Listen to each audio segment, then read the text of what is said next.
All right, welcome to video number 5.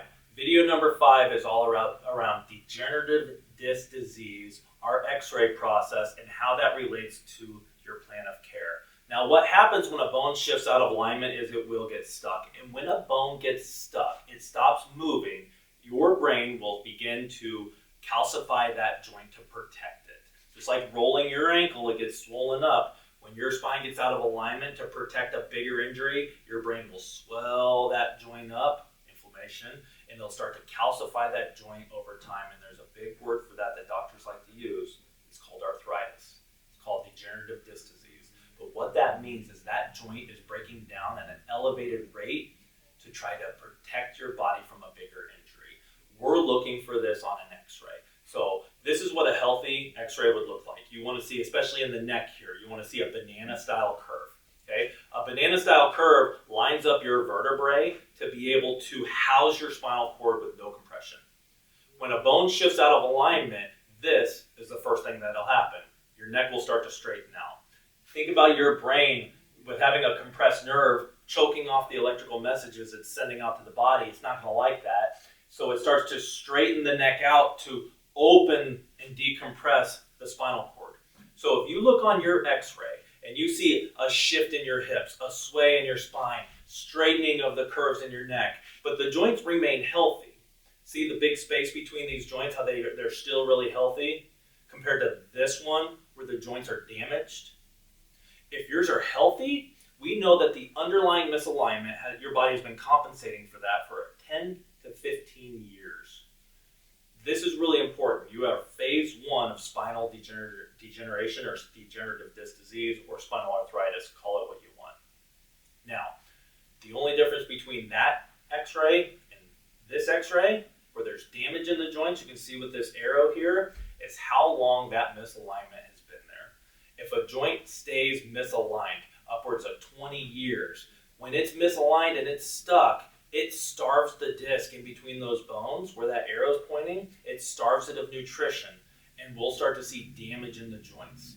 If we're seeing any of this, and this will be on the side x-ray if we took them for you, we know that that joint's stuck. We know that's permanent damage. We know that you're going to need chiropractic care for the rest of your life, just like you're going to brush your teeth for the rest of your life. That those joints are permanently damaged, and if we can get range of motion back into that joint, we can get nutrition back into that disc, and we can slow down that degenerative process. But just like laundry, it's a problem that will never go away. And if you try to solve laundry, you're going to be really disappointed. You have to be very wise. There's problems to be solved and problems to be managed. This now becomes a problem to be managed. But the great thing is with the proper care, we can prevent this from ever causing any sort of symptom in your body, because again, going back to the gap from a couple of videos ago, it's just a permanent stress, an extra permanent stress that your body has to manage now that you have damage in your joints. So our recommendations will be hovered around getting this joint moving again, getting nutrition back into the disc, and so that we can halt the degenerative process and prevent the joints above and below from having the same fate as this one. Now, where this is heading, phase 3 of spinal degeneration, we'll start to see that because one joint, as it starts to degenerate and stop moving, the joints above and below will move extra.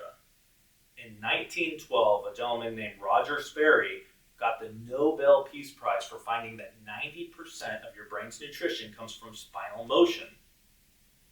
Why aren't we talking about this? You're telling me the more my spine moves, the more nutrition my brain gets? It only makes sense if you have a bone stuck out of alignment, not moving, eroding. The joints above and below are going to try to not let that affect spinal nutrition, so they're going to move extra. But taking on extra range of motion is going to increase the stress to the joint. It's going to increase the vulnerability of a further misalignment, and it's going to accelerate the degenerative process. So what do you see when you go bone on bone? Most people go get a spinal surgery. By the way, 80% are recommended way too early. They eventually have to go back because above and below need the surgery as well because it's been overcompensating. So our care is also designed to prevent any advancement to further joints having the same fate as that one. That'd be your third phase of spinal degeneration, where we're seeing multiple joints in a row affected. In phase 4, you're bone on bone. I can't help you at this point besides your entire nervous system. I can't help you with this. You have to go get a spinal